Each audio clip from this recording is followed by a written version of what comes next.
Hello everyone. आज का हमारा टॉपिक है importance of vitamin B12। Importance of vitamin B12। Vitamin B12 क्या है?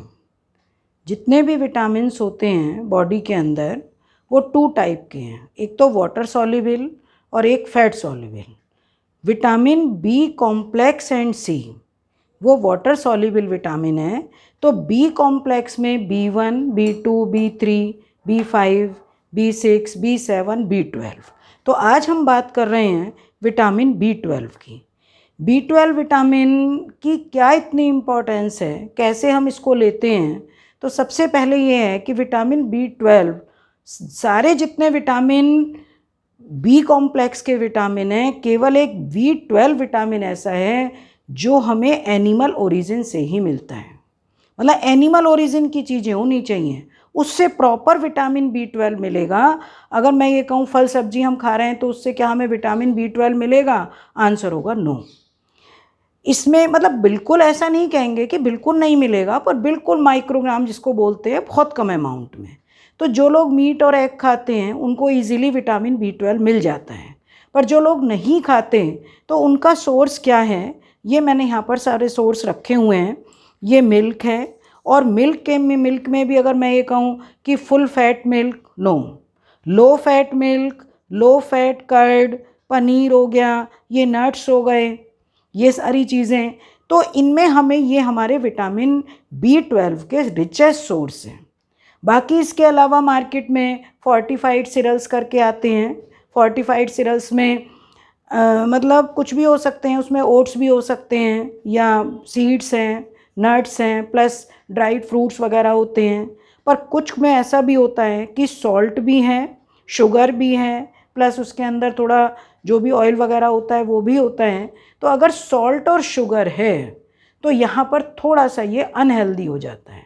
वैसे कुछ नहीं है, नॉर्मल बंदे खाएंगे कुछ नहीं है, पर जो ब्लड प्रेशर जिन्हें है या शुगर है तो उनके लिए थोड़ा सा वो अनहेल्दी हो जाता है। एक मार्केट में आता है मूसली के नाम से, जिसमें अनफोर्टिफाइड ओट्स होते हैं।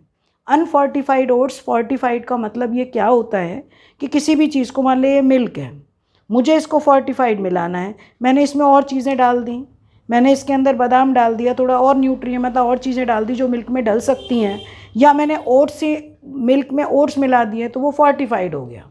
उसका स्ट्रेंथ इंक्रीज़ हो गई, उसकी क्वालिटी इंक्रीज़ हो गई, तो वो एक फोर्टिफाइड मिल्क हो गया। ओके, फोर्टिफाइड का मतलब क्वालिटी इंक्रीज़ करना, उसमें इंग्रेडिएंट्स को मिलाना।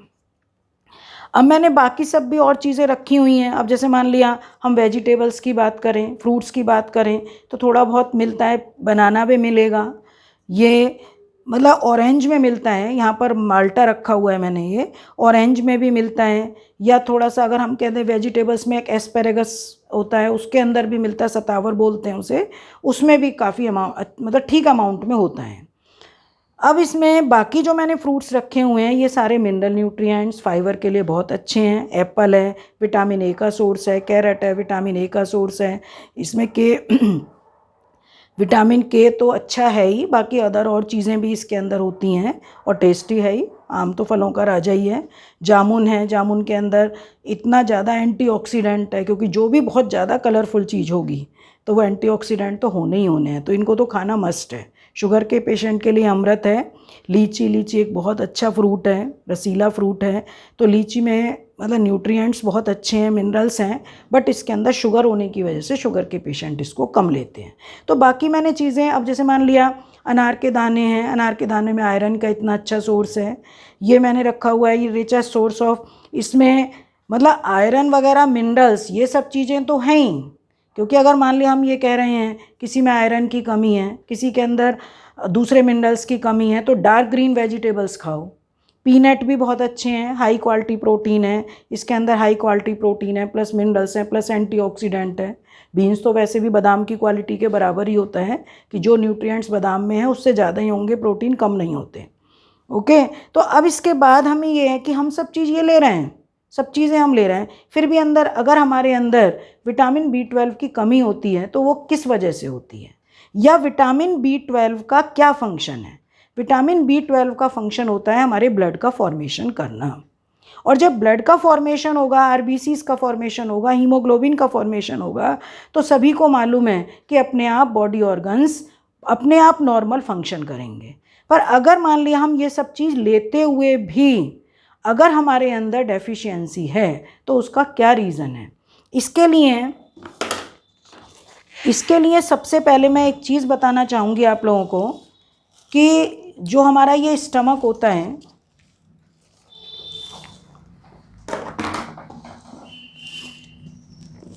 ये हमारा स्टमक है, और जब हम ये विटामिन B12 के सोर्स की चीज़ खा रहे हैं, मान लिया हमने सपोज़ कर्ड लिया, जब कर्ड जाता है या कोई भी फूड जाएगा तो इनर वॉल से HCl प्लस एक फैक्टर होता है इंट्रिंसिक फैक्टर, ये रिलीज़ होता है। और जब ये इंट्रिंसिक फैक्टर रिलीज़ होता है तो यहाँ पर ये हमने कर्ड लिया, कर्ड का यहाँ पे सेमी डाइजेशन हुआ, मतलब डाइजेशन प्रॉपर तो पूरा कर्ड का इसमें ही होता है, प्रोटीन का इसका डाइजेशन होगा।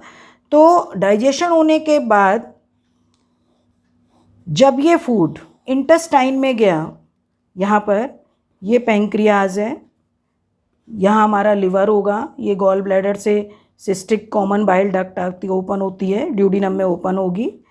तो ये मैंने रफली डायग्राम बनाया है। तो ये एब्जॉर्प्शन, ये स्मॉल इंटेस्टाइन पूरा, यहाँ पर ये लार्ज इंटेस्टाइन, ये सब चीज़ें तो आ रहा है। इसके बाद एब्जॉर्प्शन लार्ज इंटेस्टाइन के कोलन में होगा, और कोलन में होने के बाद ये इंट्रिंसिक फैक्टर इसके साथ आ रहा है, मतलब विटामिन B12 कर्ड में है, उसके साथ साथ आ रहा है, पर एब्जॉर्ब होके यहाँ के वॉल से कराएगा। तो एक रीज़न तो ये हो गया कि मान लिया हम सब चीज़ ले रहे हैं और उसके बाद किसी बच्चों ने या किसी ने भी कैफिनेटेड कोई भी चीज़ ले ली। ये कैफिनेटेड का मतलब चॉकलेट भी हो सकती हैं, कोल्ड ड्रिंक भी हो सकती है। 15 मिनट बाद हमने कोल्ड ड्रिंक पी ली, चॉकलेट खा ली, तो उस केस से ये होगा यहाँ पर कि ये इंट्रिंसिक फैक्टर जो रिलीज़ हो रहा है वो रिलीज़ नहीं होगा। तो हमने ये कर्ड खाया, मिल्क ली, पनीर लिया, कुछ भी लिया, ये सब चीज़ें, पर उसका एब्जॉर्प्शन, क्योंकि जो एब्जॉर्ब कराता है धक्का देकर, ये वॉल के अंदर, मतलब यहाँ पे धक्का देना जिसको बोलते हैं, धक्का दे के ही एब्जॉर्ब कराएगा, वो है ही नहीं। और दूसरी चीज़ ये है कि अगर किसी को वर्म इन्फेक्शन हुआ है और कोलन में अल्सर्स हैं या कोई भी चीज़ें हैं, तब भी एब्जॉर्प्शन नहीं होता। तो दो केस हैं, सब चीज़ लेने पर भी एब्जॉर्प्शन नहीं होता, फिर भी विटामिन B12 की डेफिशिएंसी है, तो इसका यही रीज़न है। ओके, अब आता है हमारा कि विटामिन B12 किस लिए। तो अभी मैंने बताया था कि विटामिन B12 का काम है ब्लड का फॉर्मेशन। ब्लड का फॉर्मेशन किस लिए होता है? ये हमारी लॉन्ग बोन है, ये लॉन्ग बोन है, लॉन्ग बोन का बीच का पोर्शन होता है ये वाला, ये portion yellow bone marrow, yellow bone marrow में WBCs का फॉर्मेशन होगा। यहाँ पर होता है रेड बोन मैरो, ये रेड WBCs का फॉर्मेशन, ये रेड बोन मैरो, और रेड बोन मैरो में RBCs का फॉर्मेशन होगा। और जब RBCs का फॉर्मेशन होगा, मतलब यहाँ पर RBCs का फॉर्मेशन हो रहा है, तो RBCs के फॉर्मेशन में सबसे पहले इनकी जो सेल्स बनेंगी वो स्टेम सेल्स होती हैं, प्रोइरिथ्रोब्लास्ट, फिर ये होती हैं इरिथ्रोब्लास्ट। ये अब ये अभी इमेच्योर हैं, कोई काम ही नहीं कर रही, बॉडी बन चुकी हैं पर कोई काम नहीं हो रही। इनको मैच्योर होने के लिए किसकी ज़रूरत है? Vitamin B12। ये विटामिन B12 की ज़रूरत है, तब जाके ये मैच्योर होंगी ये, और यहाँ पर न्यूक्लियस इसका ख़त्म हो जाएगा, ये मैच्योर होंगी, और मैच्योर होने पर केवल अब इसमें क्या बचेगा? हीमोग्लोबिन, Hb होता है हीमोग्लोबिन, ये हीमोग्लोबिन बचेगा। ये अब हमारी फंक्शनल RBC, जिसको क्या बोलते हैं? इरिथ्रोसाइट्स, ये फंक्शनल RBCs हैं। अब ये RBCs तुम्हें कहोगे कि जो RBCs हैं इनका क्या फंक्शन है? भाई ब्लड का फॉर्मेशन ब्लड में है तो एनीमिक तो नहीं है, अगर प्रॉपर हैं, ये पूरी 50 से 55 लाख पर mm, मतलब पर 100 ml ऑफ ब्लड होती हैं ये, तो प्रॉपर हैं तब तो ठीक है, पर फंक्शन क्या है? ये इसका काम है ऑक्सीजन ट्रांसपोर्ट। जो इसका हीमोग्लोबिन है, जब हम ब्रीथ करके इनहेल कर रहे हैं ऑक्सीजन को, जब हम इनहेल कर रहे हैं, तो जब वो लंग्स में जाएगी, एल्वियोलाई से ब्लड कैपिलरीज में जाएगी, तो वहाँ का हीमोग्लोबिन ऑक्सीजन के साथ बाइंड करके ये HbO2 बनाएगा। और HbO2 कोई भी ऑर्गन, सपोज लिवर में, ये ऑक्सीजन जानी है, तो लिवर में HbO2 गया, वहाँ पर CO2 की कंसंट्रेशन कम है, CO2 बढ़ गई है, तो वहाँ तुरंत ये डिसोशिएट हो जाएगा। ऑक्सीजन इस ऑर्गन ने ले ली, हीमोग्लोबिन फिर से ब्लड में मिल गया, फिर ये काम करेगा। तो इस तरीके से प्रॉपर ये सबको ऑक्सीजन बॉडी ऑर्गन्स को पहुंचाता रहता है। हार्ट को ऑक्सीजन मिलती रहती है, और अगर ये ब्रेन को ऑक्सीजन मिलती रहती है। ब्रेन को मैंने पहले भी अपने लेक्चर में बताया था कि अगर ब्रेन को 20 मिनट्स तक ऑक्सीजन ना मिले तो ब्रेन पूरा फुल डैमेज हो जाएगा, कोई काम नहीं रहेगा ब्रेन का। ठीक है, तो इसमें अब हमारा क्या होता है कि मैंने अब ये बताया कि इसका क्या फंक्शन है। तो यहाँ विटामिन B12, कैल्शियम आयन की भी ज़रूरत होती है, विटामिन H की भी ज़रूरत होती है, इसके लिए इम्पोर्टेंस है। अगर B12 की कमी है तो RBCs मैच्योर नहीं होंगे। दूसरा, इसके साथ आयरन की भी कमी है, तो आयरन की कमी होने पर भी ये हीमोग्लोबिन नहीं बनेगा, क्योंकि हीमोग्लोबिन के फॉर्मूले में आयरन होता है।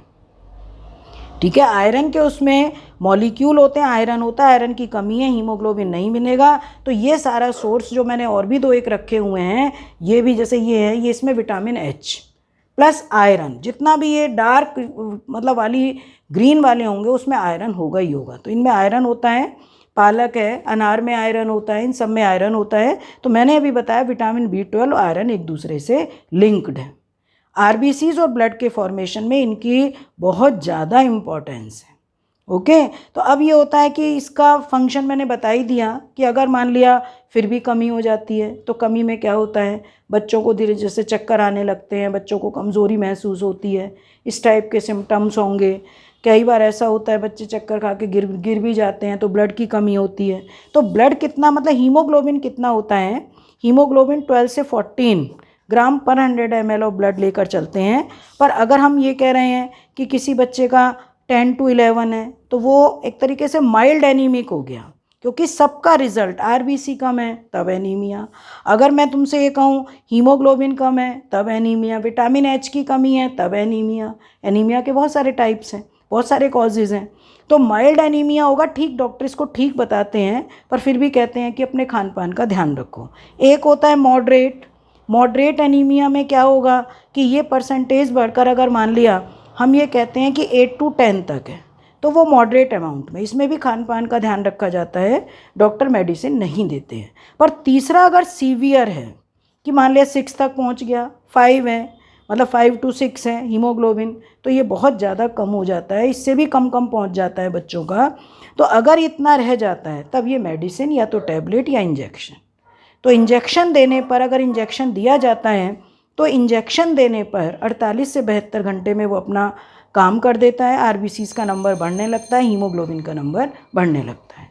पर बहुत ज़्यादा अगर हम इसको, और मतलब 6 महीने से 1 साल के अंदर वो नॉर्मल हो जाते हैं, पर अगर बहुत ज़रूरत से ज़्यादा अगर हम लेंगे तो भी हार्मफुल है, क्योंकि ज़रूरत से ज़्यादा लेने पर फिर वो आयरन, जैसे किसी को सूट नहीं करता, तो आयरन अगर ज़्यादा ले रहे हैं तो डायरिया का केस हो सकता है, स्किन प्रॉब्लम हो सकती है, नर्व्स की प्रॉब्लम हो सकती है, तो ये सब प्रॉब्लम क्रिएट हो सकती हैं। ओके, तो आज का हमारा जो टॉपिक था importance of vitamin B12 and sources of vitamin B12, कि हम विटामिन B12 को कैसे लें, कैसे हमारी बॉडी में एब्जॉर्ब होता है, अगर हम ले रहे हैं तब भी विटामिन B12 की डेफिशिएंसी है तो इसके क्या क्या कॉजेज़ हैं, विटामिन B12 RBCs को मैच्योर करने में कहाँ पर हेल्प करता है। तो एक तो हमारी रीढ़ की हड्डी बोन मैरो में, और 4 लॉन्ग बोन्स हैं, 2 हाथ की हैं ह्यूमरस, रेडियस अल्ना, 2 पैर टांगों की मतलब हाइंड लिम्ब की होती हैं, फीमर एंड टिबियोफिबुला। ओके, तो आज का हमारा टॉपिक में इतना ही, और नेक्स्ट टॉपिक में। Okay, thank you.